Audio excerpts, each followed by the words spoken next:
ভাবছো তো আমি এগুলো কি দেখাচ্ছি? এগুলো হচ্ছে সিমুই। এই সিমুই দিয়ে আজ বানাবো সিমুইয়ের লাড্ডু। তার জন্য দেখো সিমুইটাকে ভালো করে কিন্তু আমি হাত দিয়ে গুঁড়ো গুঁড়ো করে নিলাম, আর তারপরে দিয়ে দিলাম পরিমাণ মতো চিনি আর গুঁড়ো দুধ দিয়ে সেইটাকে ভালো করে মাখিয়ে নিলাম। আর এইদিকে একটা ডিম ভেঙে কিন্তু আমি সেই ডিমটাকে ফেটিয়ে নিলাম।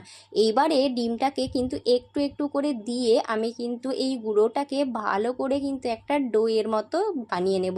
আর দেখো একটুখানি আমি কর্নফ্লাওয়ারও দিয়ে দিয়েছিলাম। তারপরে কিন্তু আমি হাতে তেল দিয়ে ভালো করে গোল গোল করে শেপ দিয়ে নিলাম। এই সিমুইয়ের লাড্ডু কিন্তু অসাধারণ হয় খেতে। এটা শুধু মুখেই বলো আর মুড়ির সঙ্গেই বলো, খেতে কিন্তু দারুণ লাগে। তারপরে দেখো কড়াইতে আমি তেল গরম করে নিয়ে একদম অল্প আছে কিন্তু আস্তে আস্তে করে এগুলো ভেজে নিলাম লাল লাল করে। এগুলো খেতে কিন্তু অসাধারণ টেস্টি হয়েছিল। তোমরা চাইলে অবশ্যই বাড়িতে একবার ট্রাই করতে পারো। খুব সহজ এবং খুব চটজলদি একটা রেসিপি।